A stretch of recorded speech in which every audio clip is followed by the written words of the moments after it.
it's late July, Friday, 10 p.m. Eastern.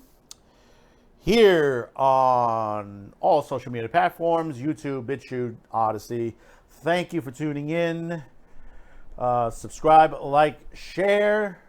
We do appreciate that. Welcome to the as what we tout as the season finale for this epic extravaganza. And you may ask yourself, what is going on in the extravaganza? We're going a little bit deep today in a discussion. First of all, we will be discussing up on there what the issues with the Masters of the Universe TV series that's airing on Netflix, which started tonight itself. We'll just be going in on my disapproval, and also how's the media treating this? How's the media treating this? And you'll be surprised how they're treating this. Then we'll also be talking about a little bit on analog television. That if you haven't realized it yet, last week was the last time that you will be able to see an analog signal, as the FCC has shut down the rest of the frequency and moving them over, selling them off to cellular companies on there. Now, also, there will not be a Fast Five today, and also off my video shelf, as we'll be discussing the future and what is to come here on Saturday Preflight, as we're taking several weeks off to relax and also to plan ahead for the new fall season. As you know, this is the time period where basically it's a little bit slow in YouTube, and we're taking that time on there. But don't worry, we will still be putting programming out there. So let's get started. Well, if you haven't realized, before we really get into the meat and potatoes of the story that you really want to hear, but here's a story that most people haven't realized that this happened. And those of you never really used this before, you may have noticed if you use an antenna. But now, since we are fully in a digital signal, what happened to the old signal? Well, basically, on July 13th, the FCC has now discontinued those companies, broadcast companies that were using an analog signal, or terrestrial, as most people would call it these days.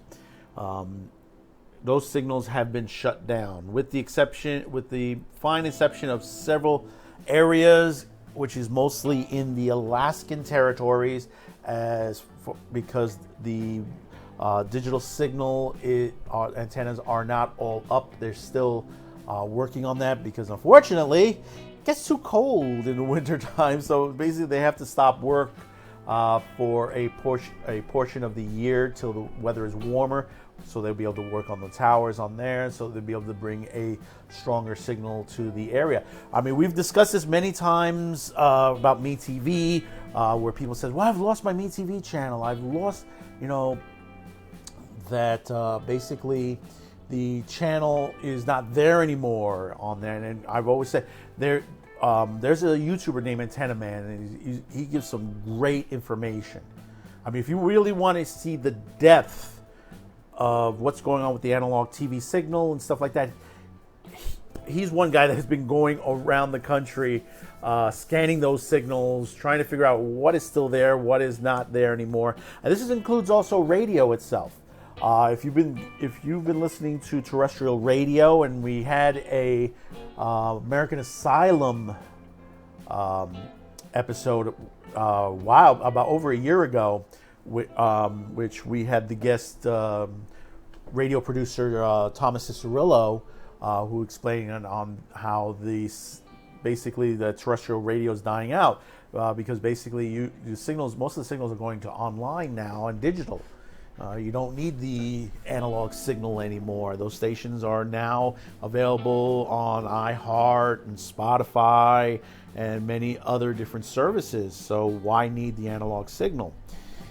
And then, of course, in the video signal, in the regular TV analog, now we have the changes over from ATSC 3.0, which also Antenna Man can give you it's a very complex thing to talk about, but he gives the best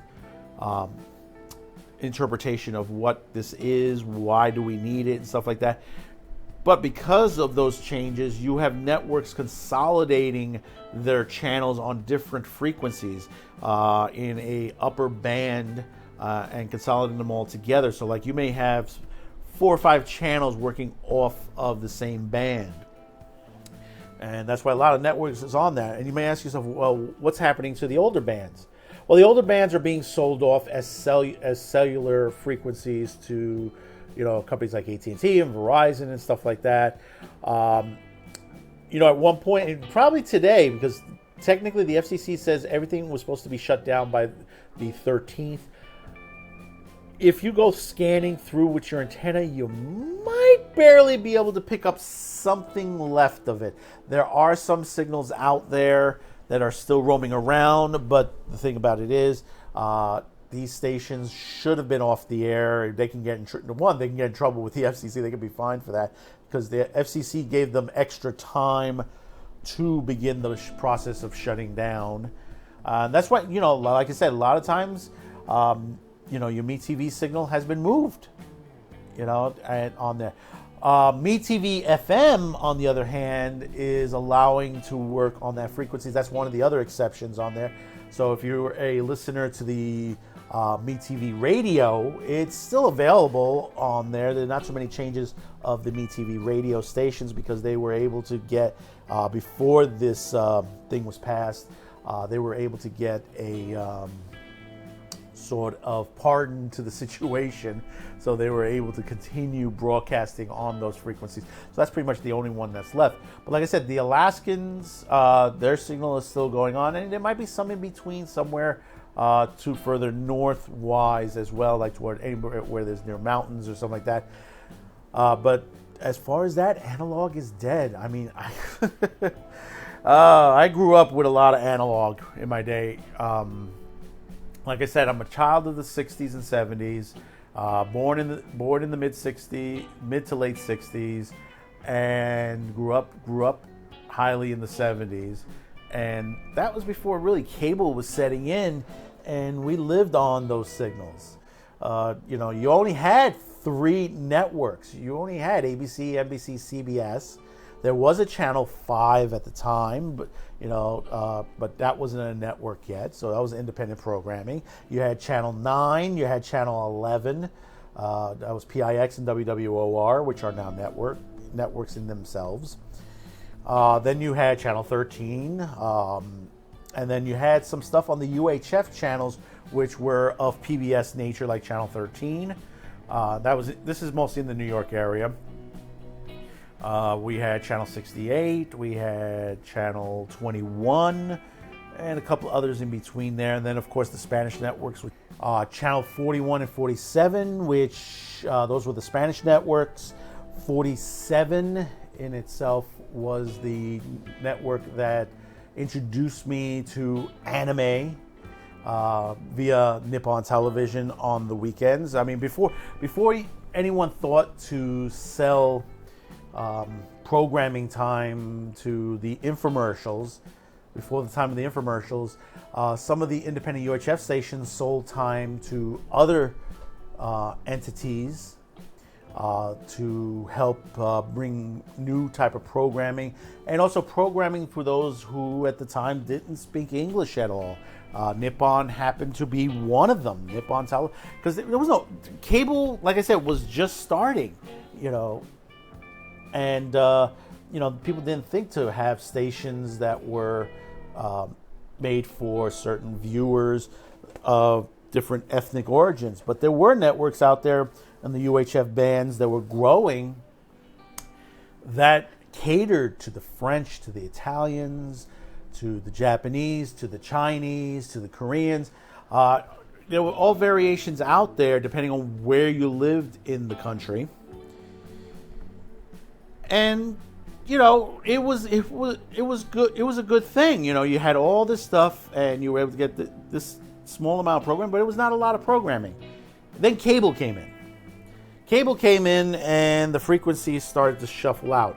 that they started to go over to broadcast directly to the cable and away from the UHF and analog signals. Even though they were still broadcasting in analog, those signals kept going for years on there. Then around in the 2000 era, the FCC had mandated that the analog signal needed to be changed to the digital signal as we were changing into a more digital format, and pushed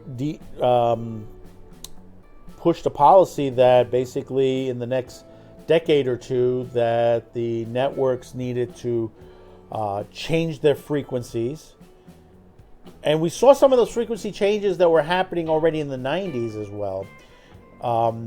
Because some stations, depending on where you like, Florida was changing their frequency signals because they saw that coming. Some networks already saw it coming and started to change their frequencies and signals and stuff like that. And you got to see it on air.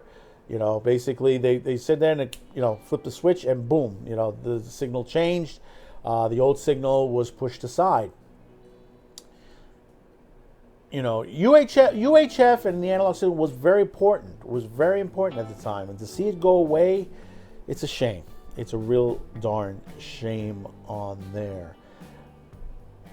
As the years progressed, a lot of the stations tried to work with the FCC, telling them not to shut down. Some of them wanted to stay on because they basically would lose certain viewers. And some viewers didn't believe in cable. They didn't want cable. Analog. I lived in Florida for about a decade. And I did some electronic servicing for customers, TV installations and stuff like that. People who wanted stereo. This was at the time, when you were hooking up speakers to your TV and stuff like that to get a great signal. A lot of these people didn't use cable. They used analog signals. They used their rabbit ears. But we already knew at that time, and we were telling customers, you got to get cable because those analog signals will be going away. They'll be, being pushed off. I mean, you already had frequency changes moving into an upper band. So certain TVs that were manufactured from a certain time period were losing some of their signals.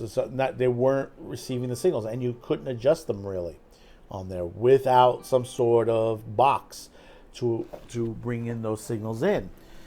You couldn't. There was so much you can adjust as far as your antenna move in whatever direction that you won't pick up the signal because it's not that they basically has moved the antenna. They moved the frequency to a higher location, which some televisions didn't get. For those who had older TV, or as we used to say, the below 171 channel, I think it was. If the TV said if it was like 99 channel frequency in the books, you couldn't receive it because it didn't receive the upper band. It was just on the lower because the lower band was analog. It was an analog television. And as we moved on, you saw that now you still have your antenna ears, but we're using a digital signal. And there's still issues with that. Like I said, they're still pushing the frequency further up the line as the FCC down are selling off everything on there. And this includes this includes radio too. Your favorite radio stations that are on the 88 band and stuff like that, those are all disappearing to a higher band frequency, or they've moved over to iHeart and Spotify like everybody else. So I have to say, R.I.P. to the analog signal. How we loved thee at one point, and it's hard to say goodbye, as they say, because there was so much memories from that time period.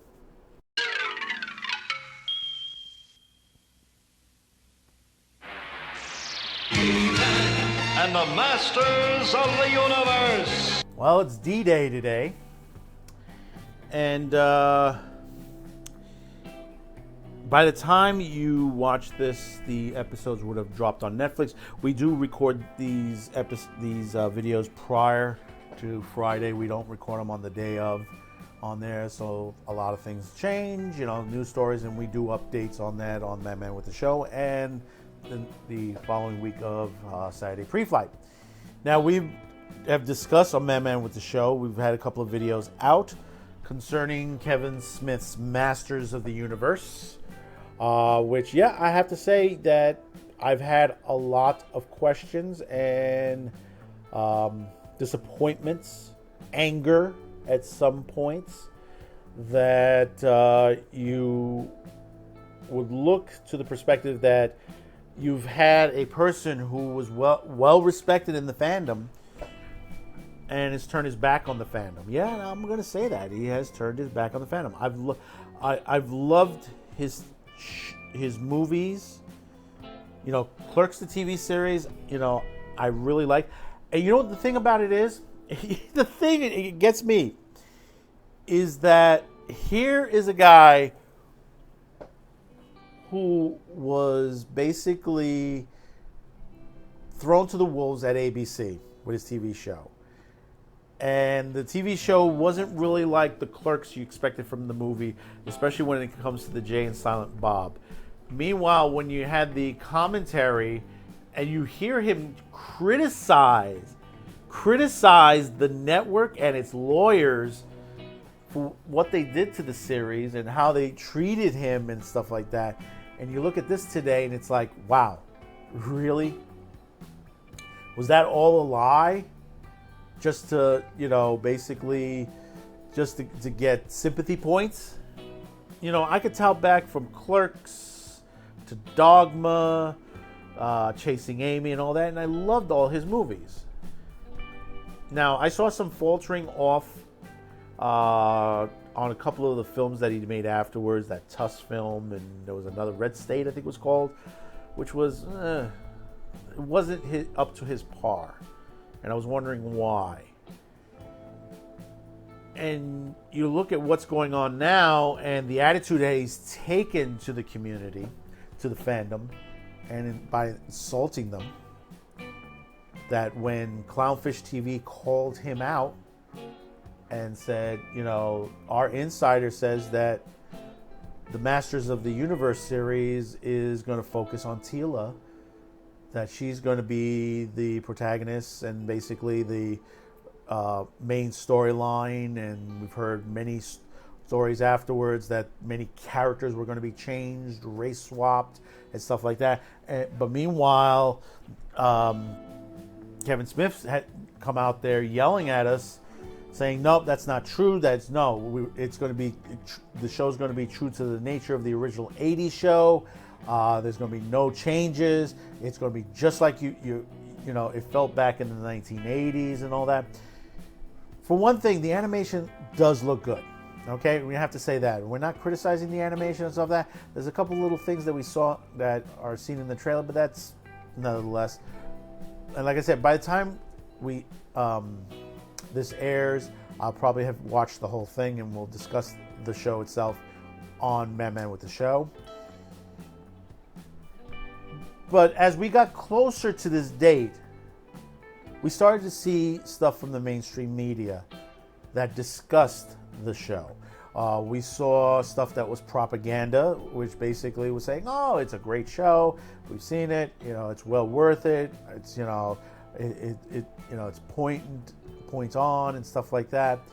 But as the days gotten closer and closer, we still had the praises, but then we saw what we were saying was coming true. And don't take it from me.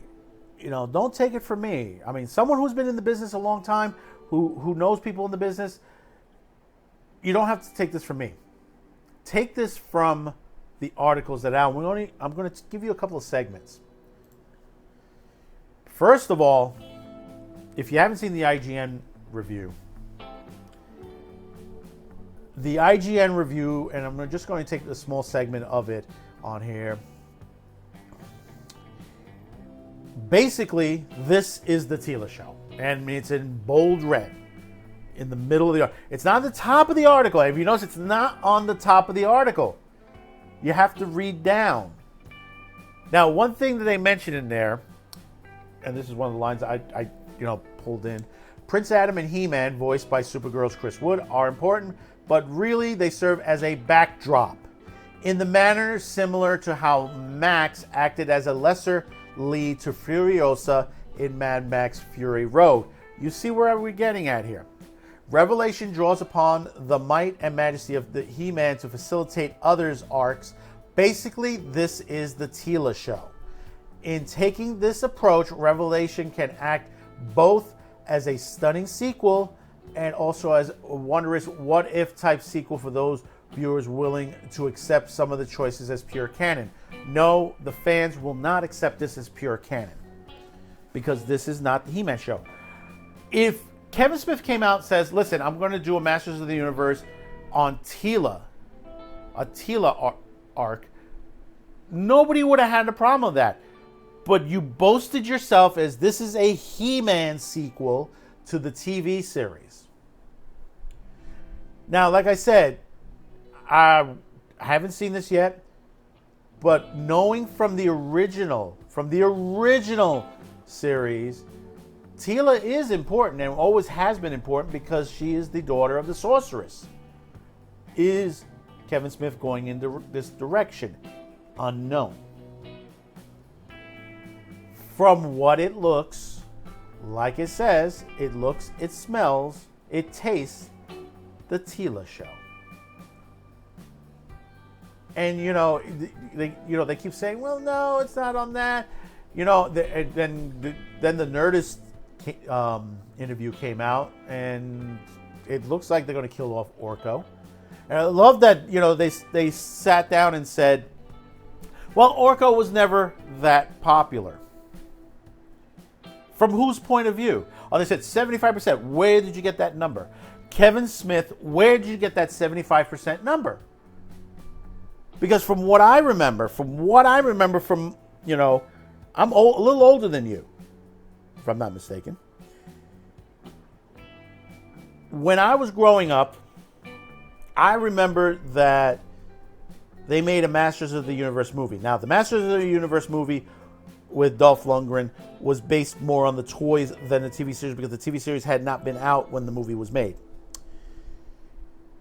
But here's the main premise on there. There was no Orko. Orko was replaced with another character played by Billy Barty. And the funny part is that when you run through the credits of Masters of the Universe, whose name is prominently put up on there? Billy Barty is the first name that comes up on there. Why? I have no idea. Now, I understand at the time, Terry, Dolph Lundgren was still a rising actor, and that has happened before. If you've seen Superman in the 70s, Christopher Reeve wasn't the title shot. It was more Gene Hackman and Marlon Brando. But this is the things that we go on. And like I said, don't take it from me. Take it from what has been written out there. CBR, and this is a segment from CBR, they write, in the first 5 episodes, Netflix will release the other half of the season a little bit later, Teela emerges as the hero Eternity needs at this critical time. Angry about the secrets kept to her for decades, she turns back her duties to Eternos and begins a life as an adventurer, only to be drawn back by her friends and family and, yes, enemies. Even the criticism of Revelations by some corners of the fandom was no doubt sparked by the rumors of the role of Teela, who exchanged her metal halter and bug-hugged leotard for honest-to-goodness pants. Ugh. However, she earned both the spotlight costume change. So too has Evil Lynn, who's finally moved out of Skeletor's shadow to become Revelation's breakout characters. Change of Evil Lynn. They're changing Evil Lynn. It's funny. Not over yet. Wait a minute. I'm not even finished yet. Verge. In a dramatic shift and from Revelations resembles something of a post-apocalyptic fantasy wasteland. Mad Max Fury Road. The story fast forwards a few years when Teela, a former royal guard, is now a scavenger making a living by scrounging all bits of tech and items emboldened with magic. There's a strange cult that worships the technology and without Skeletor to lead them. Eternia's many villains have scattered. Eventually, Teela learns the planet is slowly dying as magic leaks away, so she's reluctantly set upon setting things right. It's one of those epic quests that involve traveling both heaven and hell and putting groups of misfits back to get misfits to help you do it. Once again, it's the Teela show. Date book.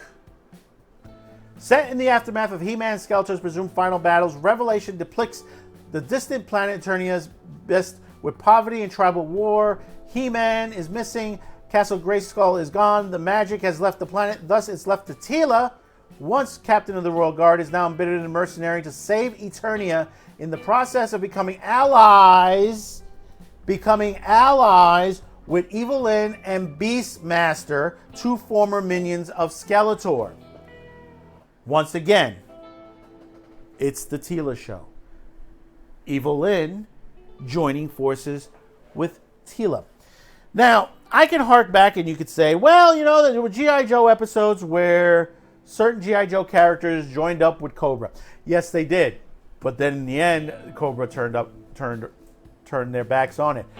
I can tout back to the Game Master episode where Flint, Lady J, Cobra Commander, and Baroness were captured by a guy who wanted to play games.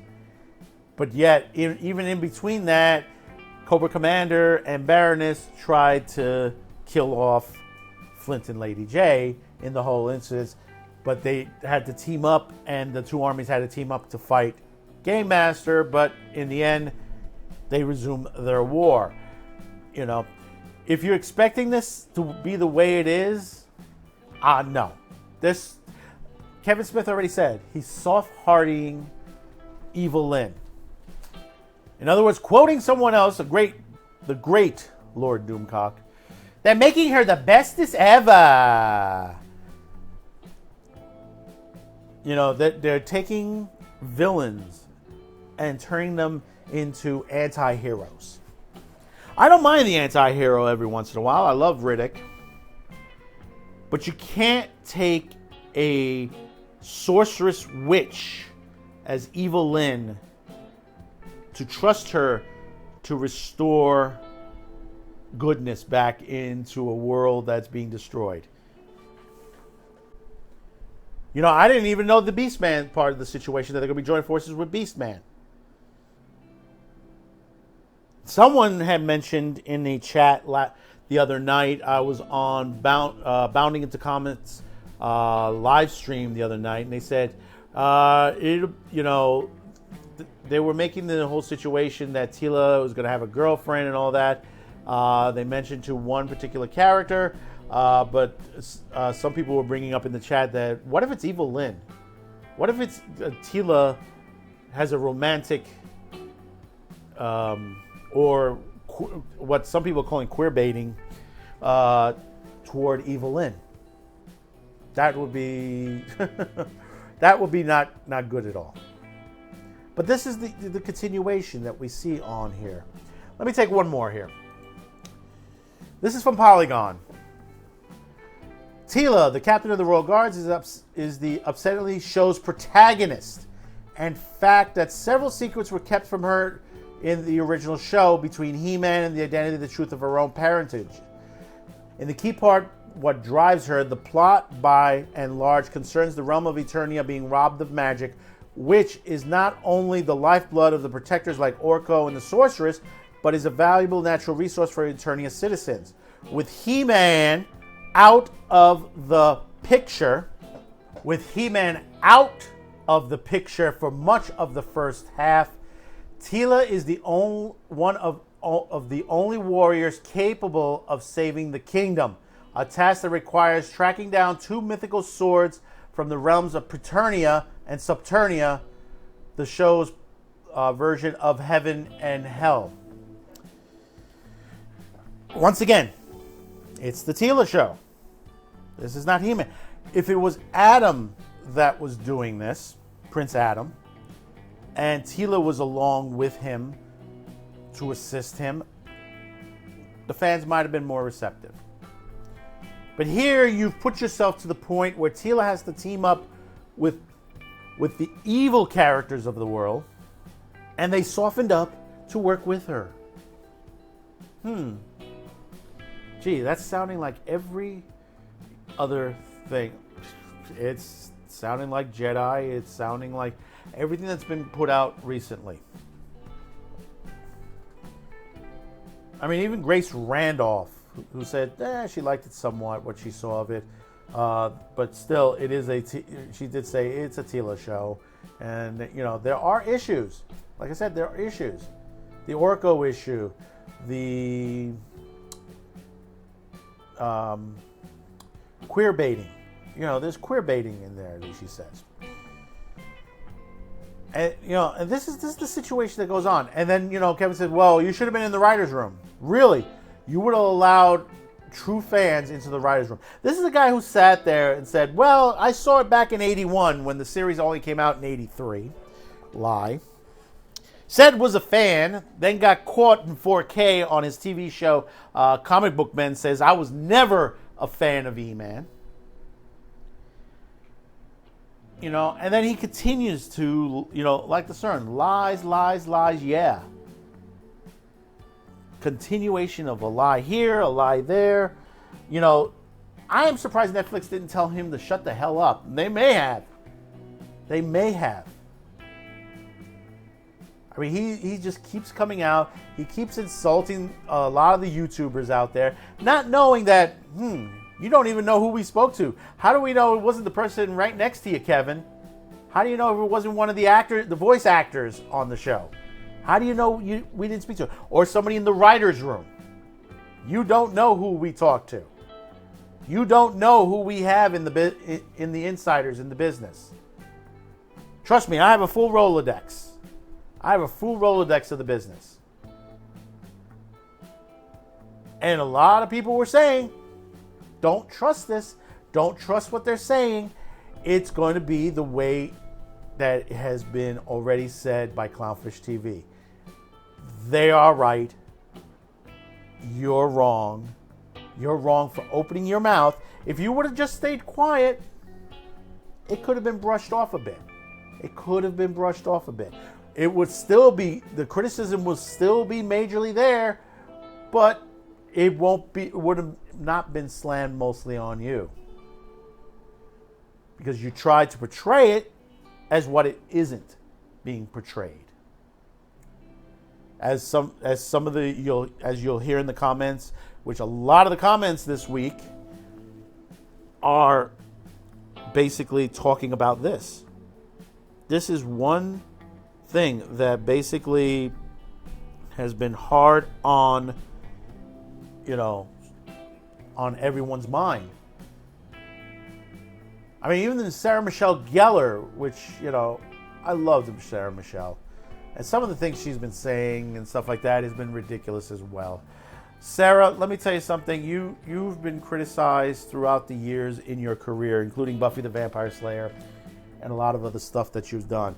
All the way back to your, when you played in the soap opera, where you played as a crazy young girl who was coming back into her mother's life after being pushed away, and you were really the bad guy in that soap opera. But you still had a fan base there. Some people did like your acting. But now it's like you've taken on the role of a beloved character. And yes, Teela was a beloved character, as much as Orko. People loved a lot of the characters on the show. They say like, well, no, nobody loved this person. No, nobody loved this. They hated this character and all that. I don't foresee most of the characters were hated. I think there was some crazy characters in the Dolph Lundgren movie. Yes, Meg Foster did a great Evelyn on there. The 2000 series was done well. That was what I was expecting, more closer to the 2000 series. Fabulous.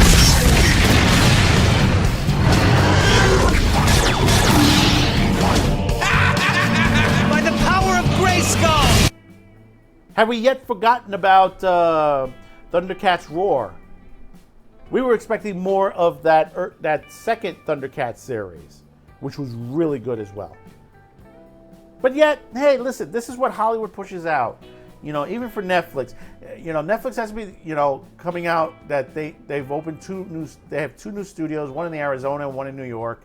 Yeah, some of their content is, you know, really insane. Some of it is good, depending on what, you know, where it's coming from. You know, most of the stuff that they've been getting that's been good has been from overseas, from like Indonesia, Hong Kong, and from Japan. But nevertheless, this is what you see. This is what they portray, week in, week out. You know, Snake Eyes, by the time you see this video on Friday, Snake Eyes will be in the theaters. You know, you're looking at that and you're like, well, no, it's going to be true to the series. No, you did not make it true to the series. What you did was you race swapped Snake Eyes. You changed around Baroness. Baroness doesn't really look like Baroness. Baroness is like a villain from the middle of Europe. You know, sort of sort of like almost like royalty, sort of like a Doctor Doom, a female Doctor Doom in a way. And you look to the perspective of who they added. She looks like she's a cool hip girl in the trailer.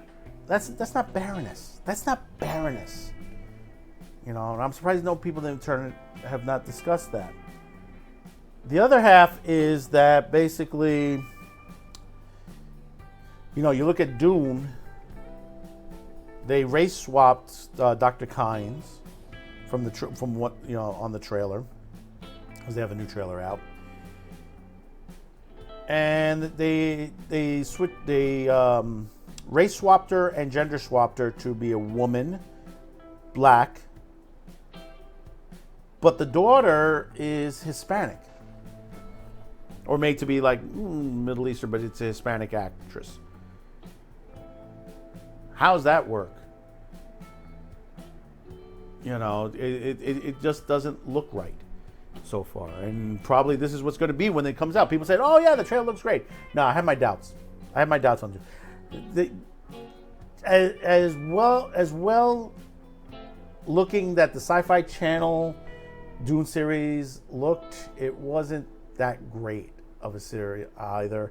And for someone else to come out and do it, I've always enjoyed the original, no matter that it wasn't the David Lynch one wasn't the greatest in the world.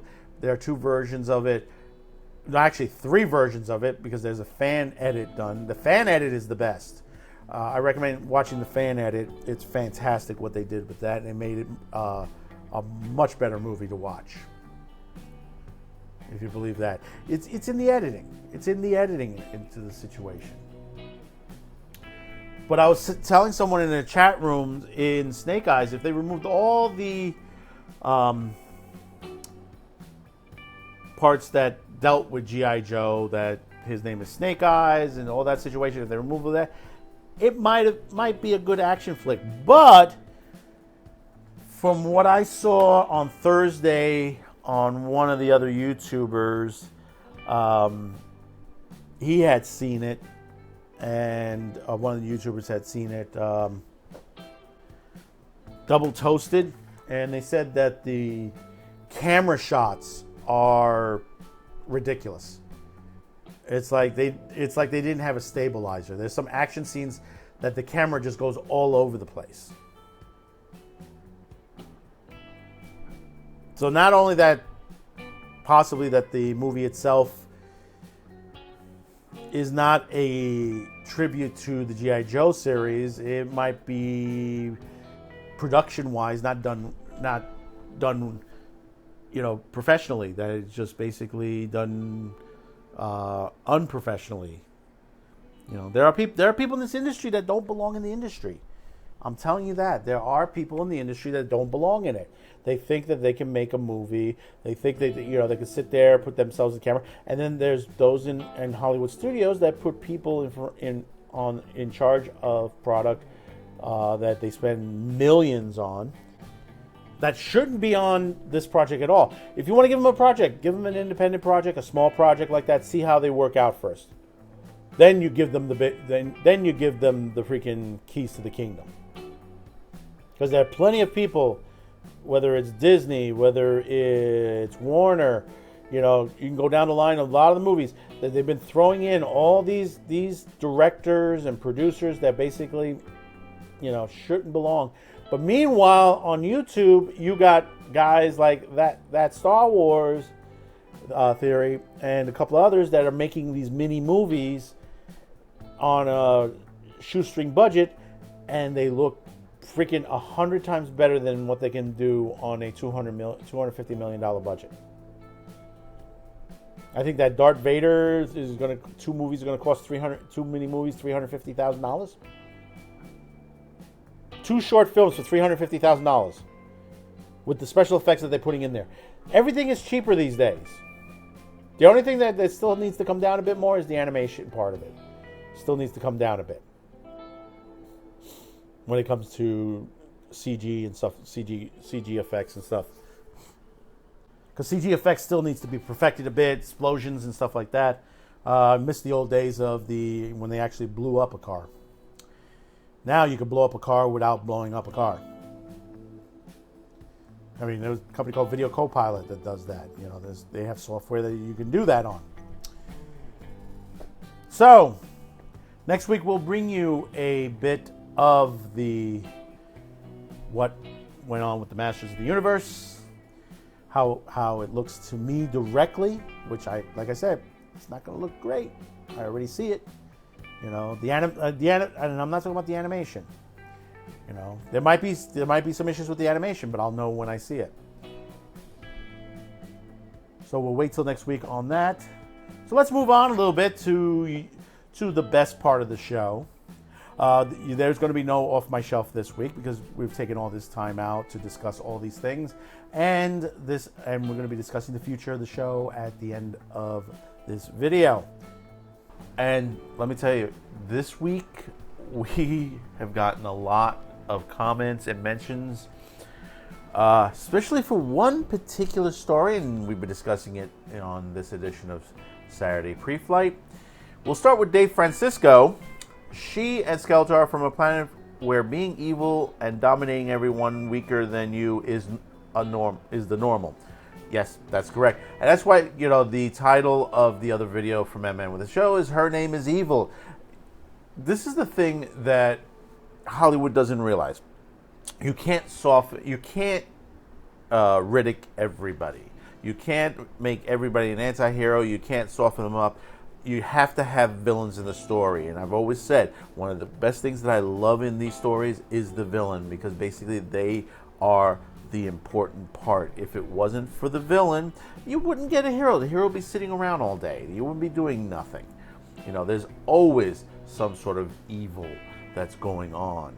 You may have someone that may steal something like you're watching a Superman TV series or something like that, where someone steals something like that and they can have a redemption. Yeah, okay. But if you have a Lex Luthor, where basically he's evil, or any of the other rogues gallery that you have in a Superman series, they're always going to commit evil atrocities. You can't get away from that. You can't say, well, they're going to have a good arc. Like what they did with Magneto. It's like, oh, Magneto went through this bad times. No, Magneto is evil. Okay? Plain and simple. Evelyn is evil. Skeletor is evil. It's a plain fact. Hollywood needs to learn this. Scruffy Nerf Herder. Everyone always has the freedom of choice. It's up to that individual to decide what to do. That is correct. On there, it's the road, the path least taken on that. Dave Francisco. What do they call a superhero in comics? Is it an Antifa terrorist with superpowers who's willing to take the side of a mad scientist who will cause a new ice age under the excuse of stop global warming? Yep, you can't go any further than that. Thanos the Fresh Maker, I'll call up Japan. They've been doing that for years. Didn't go into what you were doing for years, but I would say If you think they're changing villains into heroes, that's not correct. Hitachi-chan, the trend of changing villains into heroes needs to end. Yes, I do agree with that. As I said again, villains is the top part of the story. It's how much more do you have to say? You have to have villains. You can't soften the villains. Kevin Smith softened Evil Lynn. Come on, really. K Nessie NG. So the reviews are coming in for the first 5 episodes, and it's mostly about Teela and hardly about He-Man. So it looks like Kevin Smith lied some more about that He-Man wasn't being sidestepped for Teela and her girlfriend. Yes, that is correct. How much more can you say from IGN? Put it in bold red letters. It is the Teela show. Plain and simple. As we discussed earlier, they're going to keep saying, no, it's not that way. It's not that way. It is that way, Kevin. Clownfish TV called it out. You guys criticized Clownfish TV. They were right. They were right.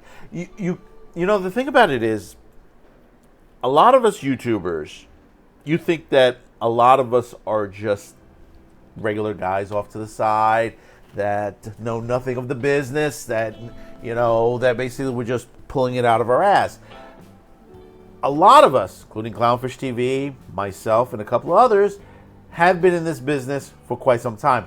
I have been in this business since the 80s, okay? Since my teenage years, I've been working this, okay? I myself have my insiders, and I talk with them from time to time, and they do pass some stuff along to me.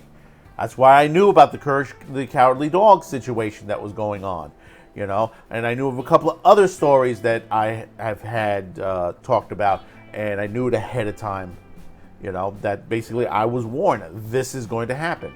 The He-Man, was warned by a couple of my insiders, and they said this was going to happen as well.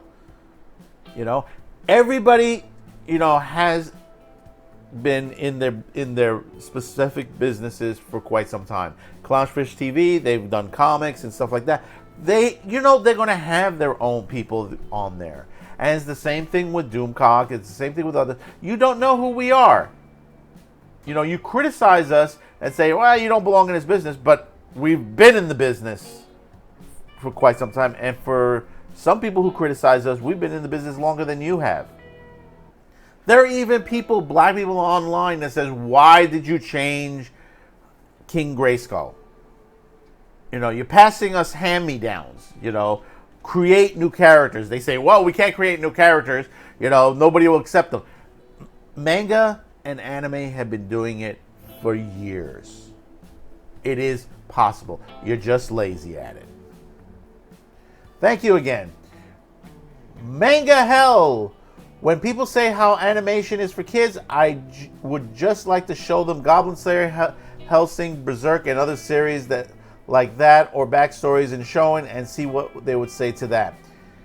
Manga Hell, you're right on that, but you didn't have to use the heavy stuff. There are some other series that are not as harsh as those, that shows that it's for adults. It's been a long time. Even before anime and manga got to these shores on this end, there was stuff, and we have a show coming up discussing one of the older animated sitcoms before The Simpsons. There was one before The Simpsons, and most people don't realize that, and it was more of an adult-oriented, even though it was a cartoon and stuff like that. And, for years, we've had many cartoons that were adult-oriented.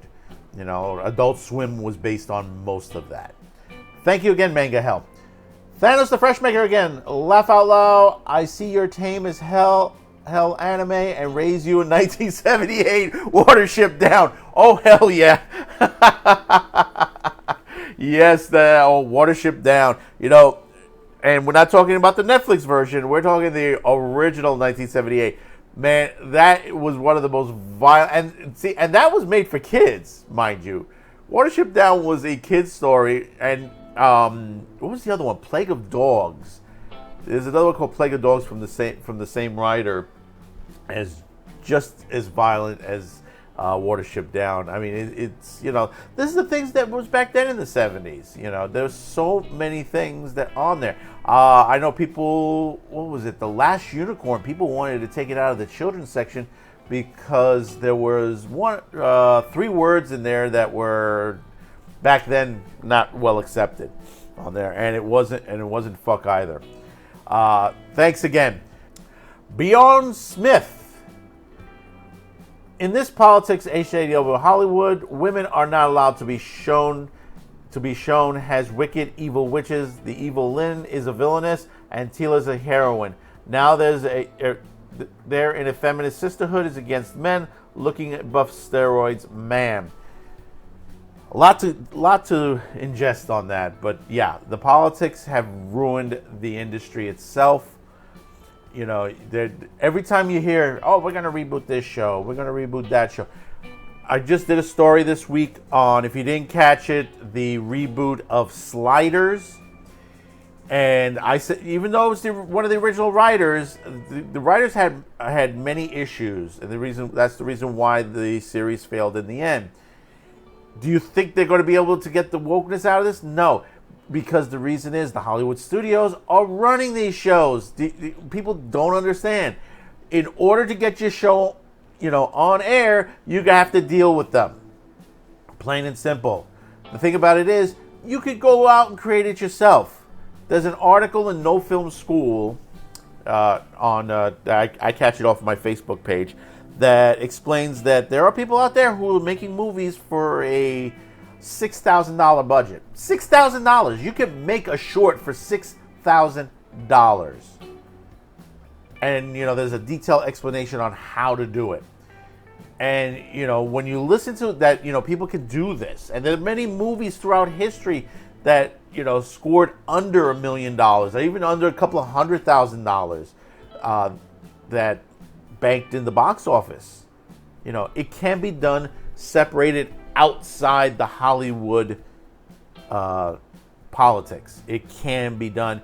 You have to have the strength to sit there and say, I'm going to do this on the outside no matter what happens. D ruined. Wasn't Orko the best magician on Trolla, but when he came to Eternia, his magic started playing up? Yes. Thank you, D ruined. Yes. Most people that, like Kevin Smith, didn't realize is that the reason why Orko makes so many mistakes, his magic wasn't working right. That's right. Exactly. They said, oh, well, 75% didn't like Orko. Really? Where did you get your freaking numbers exactly that 75% people didn't like Orko? Really? Thanks again, D Ruin, and thank you for bringing that particular thing up. Thank you again for all, and we're talking from the beginning of the inception of Saturday Preflight. Thank you again. You guys are the ones that have been making the show, making us wanting to make this on a daily basis on there, and it is fantastic. What's going to come to the fall is going to be a lot here. But before we discuss that a little bit, let's check in over at Svengoolie and see what is his movie this weekend, and it's a real good one. This week on Svengoolie, I have returned. got anybody with you? Of course. Bela Lugosi and Boris Karloff star in the 1934 classic The Black Cat on the next Svengoolie. Saturday night on MeTV. That's right, folks. It's the 1934 film, The Black Cat. That's right. Boris Karloff and Bela Lugosi.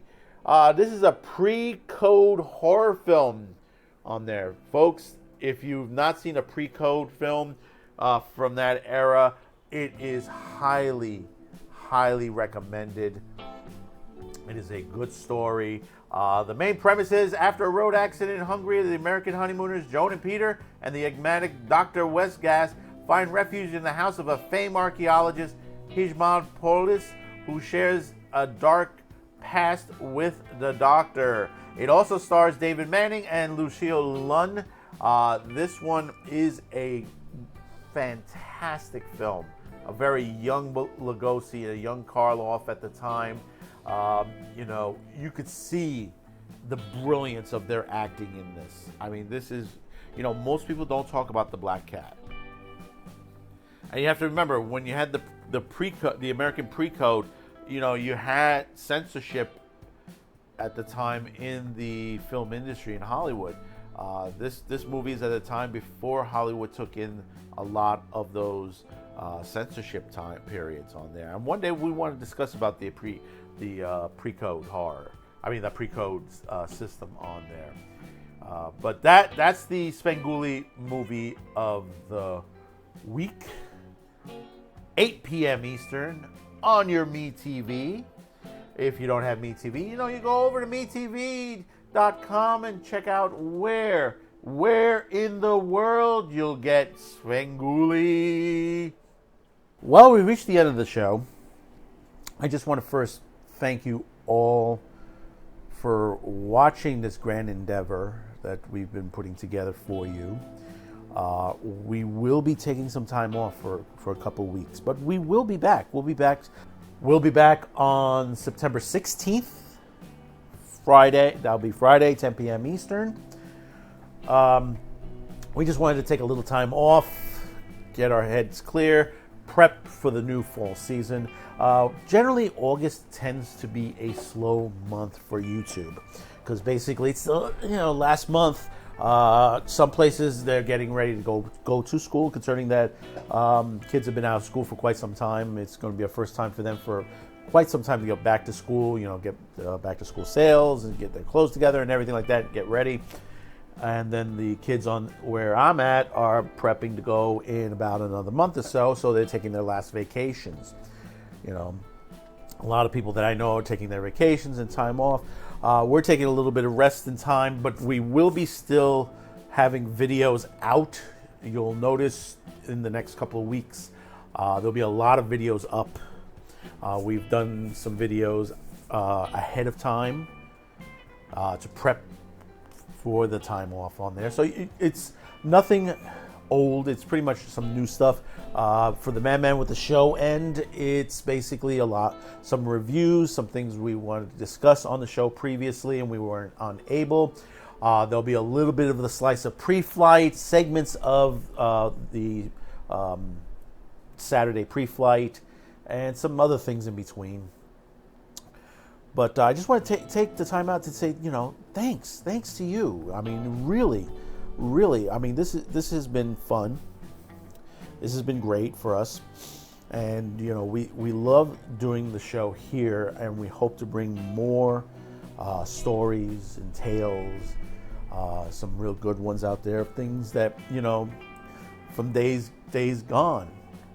Because basically the reason why we created Saturday Preflight is that there's a lot of things that Hollywood and our politicians and those who are very radical in our country that they want to erase. That's why we chose the topic on tonight's show, the Masters of the Universe, or the Teela show, specifically on this episode. For the reason is these are the things that they'll tell you, and they'll sit and tell you, no, we're not changing anything. You'll enjoy it, or it wasn't made for you, and they don't realize is that they're burning themselves out. No matter how much money you have, eventually that money runs out. And when it runs out, there's nothing else you can do. That's what we were just waiting for. There are a lot of us in the industry here, on the independent industry, that are just waiting for them to run out. There's a lot of us that are stepping up, moving forward with companies on there. Cuticast TV is a company that basically once we get this assembled and put together and stuff like that, it's going to move forward with a lot more programming. The problem is, the thing about it is funding right now. Funding is very light, and that causes, a little slowdown. But that's okay. Because basically it helps build our programming. See, that's the one thing about it is, when you look at a lot of these networks and stuff like that, they throw all this money at everybody and stuff like that. and they don't get junk. You look at the CW right now. CW is awful right now. They just had a show come up, Dead Pixels 0.0. That's 189,000 people watching a TV show. 189,000. That's not a lot. That's like a couple square block area, in a regular neighborhood.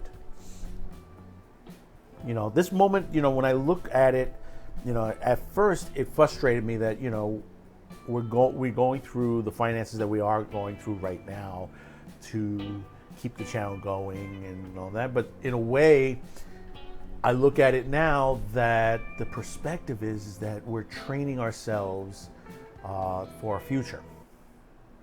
And that's one of the big things is what is our future? What is our future to be on that? This network, ODYSEE TV, has been in the inception stages for several decades. This is something that some of us were putting together in 1986. And we had different companies come and go in between.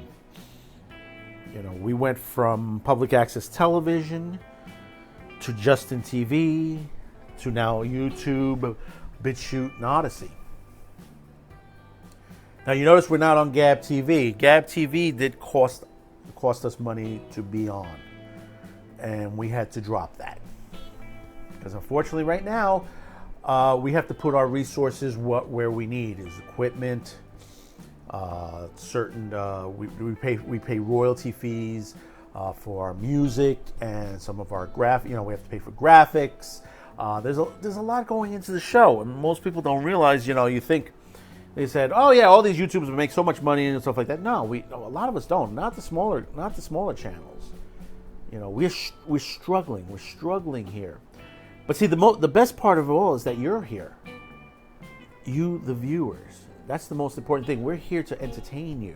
At some points, we're here to give you information, inform you, educate you. There are things out there. We are criticized for what we say. But is it a lie? No, it isn't. This is information that you yourself can go out, sit in front of a terminal, and pull up that information. Or talk to somebody about it and stuff like that. And we said before, I have insiders in all various parts of this business. Everything from the big companies all the way down to the small independent producers. In every facet, from editing, camera to production, executive production, writing, computer graphics, animation. There are a lot of. I grew up with a lot of people that are. Some of them are famous. Some of them are making music. Some of them are making movies. They basically have albums out. They have films, not big films, but they work with a lot of people that are from Hollywood. Actors that you may have heard some of their names. I've worked with people that have worked with Cartoon Network, Adult Swim. They've told me the stories on these companies themselves, and that's why when you hear what I say, and when I discussed some of the things, and you say, "Well, who's he to discuss these things? Well, how does he know?" Trust me, we've been in it.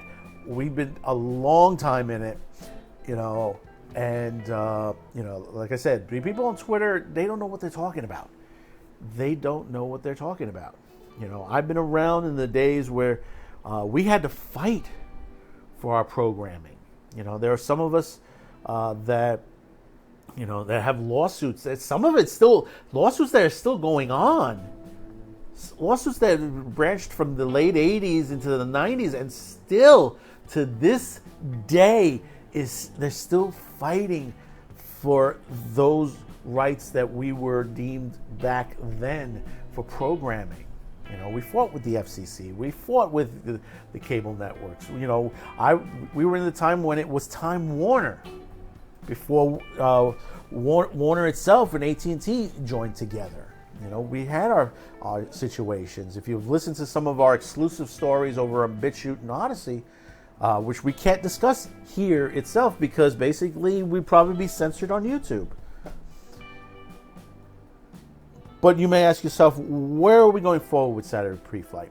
Saturday Preflight itself, what we're going forward is to show you the way it was. That, you know, the history behind us shouldn't be forgotten. It should be embraced. It should not be manipulated. It should not be twisted. You know, it shouldn't be deemed offensive, because this is stuff that basically people, you know, enjoyed at one point. You know, Svengoolie is playing a movie that was, from all perspectives, should have been banned after Pre-Code. When Pre-Code came in, that's a movie that could not be shown in the Pre-Code era. You know, there are a lot of you don't realize of the things that we went through to produce some of the greatest films of all time. And to look now that there are people out there that want to drag us back to that era, whereas they control what we, the viewers, are watching. You can't do that. You know, Pandora's box is wide open. And the things that we've done were done by people that didn't need Hollywood. They didn't need millions and millions of dollars. They were able to make movies with thousands of dollars, not much. You know, they took their life savings and pumped it into a movie. You know, people like, like George Romero. You know, George Romero, Night of the Living Dead didn't cost that much on there. And then we always tout of the movie The Wretch. The Wretch cost $66,000 to make and grossed over $5 million. That is in a way successful. And then you have Blair Witch Project, which, you know, cost about a couple of $100,000 to make. I think it was like $600,000 to make, and it grossed $250 million. That is one of the most successful movies of all time. You know, that's gold. That's gold. And there are investors out there that are looking for stuff like that today. But unfortunately, they're tricked into buying the political atmosphere of Hollywood the way it is. Hollywood is leaving California. There was a report Fox put out recently. You know, and I said this before. One of the major places is going to be toward Arizona. You know, there's a Netflix studio there that basically is already making money for the town that they're in. Netflix has also opened up a studio here in New York City as well. Hollywood's moving eastward. Productions are moving eastward, away from the politics, away from the wokeness, the political agendas. You know, Netflix is a bad example of the situation, but it shows that the money is going somewhere else. It's not staying in Hollywood anymore. You know, it costs too much money to be in Hollywood now. Now, if we could pull that away, pull everyone else away from there, maybe we might be able to finally get some good movies. But this is not something that's going to happen overnight. This is not going to be something that is going to be a year from now or 2 years from now. This could take the next 10 years just to process through. What is going to happen in the next 10 years? I could not tell you. But by you always sharing these videos, if you haven't subscribed yet, you subscribe, hit that subscription, hit that notification bell, comment. Tell me how you're feeling about these episodes. Tell me how you're feeling about the subjects on there. You know, your thoughts. See, that's the thing they're afraid of. Your thoughts. What are you thinking to the situation? Kevin Smith and everybody else, you know, chastised all the fans. I say, there's, you know, Clownfish TV doesn't know what they're talking about. but they've been proven wrong. Now, I haven't seen like I said before earlier on, I haven't seen the episodes yet. By the time this airs, I've probably seen them all, and I'll probably discuss it next week on Man with the Show. What am I expecting is like what the critics are expecting. This is the Teela show. We're already hearing the other problems. Snake Eyes has issues on there. Space Jam 2 has its issues. Dune looks like it's going to have issues as well. See, the thing about it is, it was said before, Tarantino said it, I've said it, and many others have said it. Hollywood has lost its artistic endeavor. The movie making, television making, it's all an art. The art has now become ideology. And you can't have that. Ideology cannot win out over art. Because basically when you have the ideology, it's a control. You lose your freedom of expression. That is not filmmaking. That is, what the German robots used to say back in World War II as propaganda. Yes, that's right. It's propaganda. And people don't realize that. When you hear CRT, when you hear BLM, when you hear all this stuff that gets thrown in there, you get the, like I said before, the race swapping, you get the gender swapping and stuff like that. 2012, Huffington Post wrote an article that gay TV has failed. Why did it fail? You have a channel called Logo. It failed because, people really don't want to see, especially people in the LGBTQ community. Do you want everything to be like, hi, my name is John and I'm gay and I have AIDS? No, nobody wants to see that. They don't want to see that. They want to see good stories, good content. This is why the Logo Network failed, because basically most people didn't want to see that. They didn't want to see programming like that. If you were in that community, that's not what you want. You don't want to discuss what is your sexuality, your sexual preference, or anything like that. Straight people don't want to talk about their sexual preference. As much as you think, what guys talk, they say locker room talk and stuff like that. Honestly, most guys don't even want that out in the open. Same thing with the women. They don't want what they believe in open. They'll talk to each other. Yeah, that's fine. And that's how normally we do. We communicate with each other as friends, and we discuss things, of certain natures. But we don't go out to everybody down the block and, and say this, that, and the other thing. So why should it be in our movies? Why should it be in our TVs? I mean, there's nothing wrong with having a gay character in a movie or a TV series. There's nothing wrong with that. They've always been. It's always been for years. They said, no, we never had it. No. Look back in the history of television and movies, you will always find there have been some great movies made talking about the gay community for many, many years. Many years. Here's one. La Caja Falls. Not the Robin Williams one.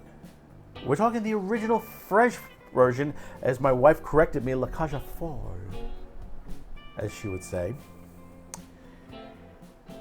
Which was also a Broadway show, which I knew a couple of people who won the Broadway show version of it. And that was a discussion of the gay community. When people tell you, this is the first time that this is ever, we've broken the glass ceiling. No, they've lied to you. We have had women directors going all the way back to the 30s. We've had studio heads who had their own independent studios that were of a minority ownership. We've had movies of all various types of minorities, sexualities, of all this nature. But see, this is the propaganda they throw at you. And this is the reason why we make these Saturday Preflight shows, because we're showing you what's going on in the back. What was behind us. Because I know a lot of you younger viewers, you're seeing some of this stuff for the first time. There are a lot of YouTube channels out there of people watching certain films that they've never seen before. There's one guy, he's never seen Apocalypse Now, he's never seen Full Metal Jacket, he's never seen Blazing Saddles. And he sits there and he talks about it and he says, my God, this is such a good movie. Why haven't I not seen this before? Because there are other movies that have been pushed forward, other TV series that pushed forward. They said, oh, this is a great movie, this is a great TV series. But it's not. It's not. It's just the propaganda machine on overdrive. So once again, we will be back Friday, 10 p.m. Eastern on September 18th. I hope you enjoy the rest of your summer. Once again, thank you for tuning in. And thank you for being there. You know, as the song says, thank you for being a friend. Most of all. Because that's important. A well-rounded relationship with show and viewers is important. And that's the thing we've always built upon these. You know, people are going to disagree with us all the time, and that's okay. That's a good conversation, is disagreement. Agreement is also just as good. I've had my disagreement with viewers and other YouTubers, and that's okay. The same and vice versa. We have to learn to work together. One of the big things now, like I said, subscribe, like, share, hit that notification bell, and comment. So once again, have a good summer. We'll see you in the fall. Thank you for tuning in. And let me tell you something. Hold up some sort of frozen drink for me. Think of me in the next couple of weeks, and, you know, I'll be thinking of you. Bye-bye now.